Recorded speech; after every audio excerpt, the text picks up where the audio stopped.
Assalamualaikum dan salam sejahtera. Pada hari ini, saya Hanisah Hanapi akan membentangkan amalan PLC di dalam bilik darjah yang telah kami laksanakan. Tajuk lesson study kami ialah pendekatan kaedah scaffolding dalam mencari persamaan vektor bagi satah secara maya. Ahli kumpulan kami terdiri daripada 4 orang pensyarah matematik iaitu Puan Jaharanita binti Hussein, Puan Zaini binti Ismail, Puan Yusrina Asma binti Jamal dan saya sendiri Hanisah binti Hanapi. Topik yang kami pilih ialah vektor iaitu aplikasi vektor dalam geometri dan kumpulan sasaran kami ialah ke atas 7 orang pelajar modul 3 Kolej Matrikulasi Pahang. Hasil pembelajaran pada akhir PDP, pelajar akan dapat mencari persamaan vektor bagi satah dan bagi objektif pembelajaran, pelajar akan dapat 100% pelajar dapat menentukan titik dan normal satah selepas melukis satah dan 70% daripada pelajar dapat mencari persamaan vektor bagi satah dengan betul, di mana kami meletakkan indikator iaitu mendapat markah sekurang-kurangnya 8/10. Perancangan. Jadi ini adalah perbincangan yang telah kami jalankan secara berkala. Dan seterusnya ini adalah masalah pelajar yang telah kami kenal pasti. Satu kuis telah dilaksanakan selepas PDP secara maya iaitu dalam bentuk video rakaman diberikan kepada pelajar untuk mengenal pasti apakah masalah yang timbul, apakah pengetahuan sedia ada pelajar dan apakah kemahiran yang belum pelajar kuasai. Daripada situlah kami akan cuba adaptasikan amalan PLC kami. Contoh untuk topik vektor ini, beberapa pelajar kurang mahir mengenal pasti, normal dan mencari persamaan satah. Dan kami juga dapati pembelajaran melalui video rakaman ini menyebabkan komunikasi satu hala sahaja berlaku dan itu menyukarkan pelajar untuk memahami konten kepada PDP. Jadi kaedah yang kami pilih ialah kaedah scaffolding, di mana pensyarah akan bertindak sebagai mentor supaya dapat menggalakkan pelajar mendapatkan autonomi mereka sendiri untuk belajar.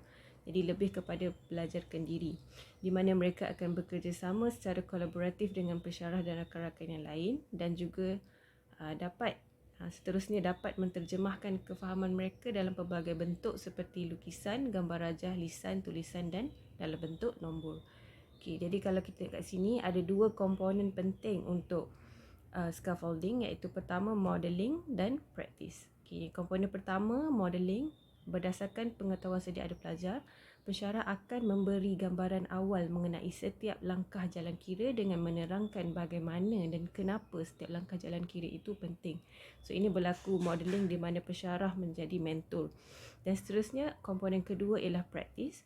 Pelajar akan menjawab soalan secara individu ataupun berkumpulan, bekerja secara kolaboratif dengan pelajar lain dan pensyarah. Mereka akan diberi peluang untuk menggunakan ayat sendiri untuk menjelaskan apa yang mereka fahami. Kemudian pensyarah dan rakan lain akan memberikan maklum balas. Ini adalah paparan video PDP rakaman yang telah kami berikan sebelum kami jalankan kuis untuk mengenal pasti masalah pelajar. Bahagian kedua iaitu pelaksanaan PLC. Jadi ini adalah rancangan pengajaran kami yang telah kami jalankan untuk kitaran pertama. Jadi kalau kita tengok di set induksi telah berlaku kaedah scaffolding di mana pelajar diminta untuk menyatakan ketidakfahaman mereka. Di sini pensyarah tengah mengenal pasti pengetahuan sedia ada pelajar. Untuk aktiviti 1, pensyarah akan perkenalkan konsep. Berlaku komponen yang pertama scaffolding iaitu modeling. Dan aktiviti kedua, ketiga dan keempat lebih kepada pelajar untuk berkongsi apa yang mereka fahami secara lisan, secara lukisan, dan kami gunakan beberapa aplikasi yang sesuai seperti Jamboard, WhatsApp dan Google Meet. Dan akhir sekali pensyarah akan memberi maklum balas. Ini gambar pelaksanaan PDP untuk kitaran pertama. Kami telah jalankan dengan menggunakan Google Meet. Ini adalah exit ticket. Bahagian 3 iaitu penilaian.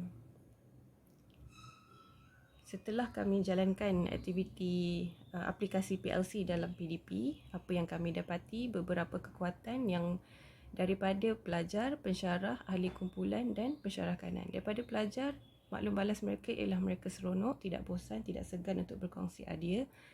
Dari segi pensyarah seronok melihat keterujaan pelajar, menggalakkan pelajar berani berkongsi idea. Manakala ahli kumpulan kami dapat kenal pasti kekuatan menggunakan kaedah scaffolding ini ialah dapat menarik minat pelajar, menggalakkan komunikasi dua hala. Manakala pensyarah kanan pula mengatakan PDP berjalan lancar dan komunikasi dua hala berjalan. Okay.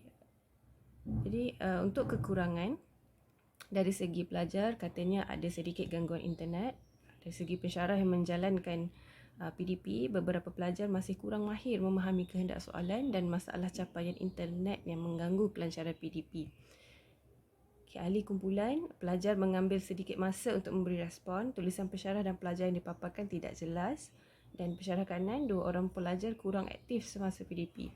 Dan soalan yang dipaparkan oleh pensyarah juga kurang jelas. Berdasarkan kekurangan yang telah kami refleksi yang telah kami jalankan, dan ada beberapa penambahbaikan yang telah kami cuba buat, iaitu pelajar perlu membuat persediaan sebelum PDP. Ini daripada pensyarah. Daripada ahli kumpulan, maklum balas ahli kumpulan mengatakan perlu memberi ganjaran, menggalakkan perlibatan pelajar dan menggunakan paparan landscape supaya lebih jelas paparan PDP berlangsung. Dan pensyarah kanan perlu memanggil nama pelajar yang kurang aktif dan menggunakan medium lain seperti WhatsApp atau Google Classroom. Jadi ini adalah rancangan pengajaran untuk kitaran kedua yang telah kami jalankan. Jadi kami cuba untuk memanggil nama secara spesifik supaya semua pelajar yang kurang aktif ataupun yang aktif dapat terlibat sama. Jadi kalau kita lihat dekat set induksi, kami ada memanggil 2 orang pelajar markah terendah. And then di aktiviti 2 pun sama, 2 pelajar tersebut berkongsi jawapan menggunakan aplikasi Jamboard atau WhatsApp. Ini adalah antara penambahbaikan yang telah kami jalankan. Ini exit ticket untuk kitaran kedua. Keputusan ujian. Jadi kami telah buat ujian pra iaitu kuis selepas video rakaman diberi. Pasca 1, pasca 2 adalah apabila selepas PDP yang telah dilaksanakan scaffolding yang telah kami buat. So kami ada 2 kitaran, pasca 1 dan pasca 2. Berdasarkan keputusan ujian, ini adalah rumusan yang telah kami kenal pasti. Keputusan ujian pra, tiada pelajar mendapat markah sasaran 70% iaitu 8/10 markah dan terdapat 71.4% pelajar mendapat markah 5/10. Manakala keputusan ujian pasca 1, 71.4% mendapat markah sekurang-kurangnya 8/10.